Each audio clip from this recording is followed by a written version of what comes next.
27 бөлүм. Жотам падыша болгондо 25 жашта эле. Ал Иерусалимде 16 жыл падышачылык кылды. Анын энесинин аты Жеруша. Ал Садоктун кызы болчу.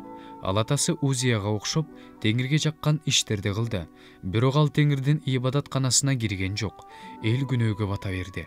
Ал Теңир үйүнүн жогорку дарбазасын салды жана Опел дубалына көп нерселерди жасатты. Жүйүт тоосуна шаарларды, токойлорго ак сарайларды, мунараларды курду. Ал Амондуктардын падышасы менен согушуп, аларды жеңип алды. Ошол жылы Амондуктар ага 100 талант күмүш, 10 000 кор буудай, 10 000 кор арпа беришти. Амондуктар келерки жылы да, андан кийинки жылы да ушундай өлчөмдө беришти. Жотам күч кубаттуу падыша болду. Анткени ал өз Кудай Теңиринин жолу менен жүрдү.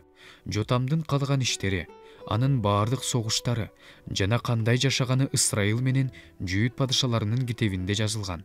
Ал такка отурганда 25 жашта эле. Иерусалимде 16 жыл падышачылык кылды. Жотам көз жумуп, ата-бабаларына кошулду. Аны Дөөттүн шаарына коюшту. Анын ордуна уулу Ахаз падыша болду.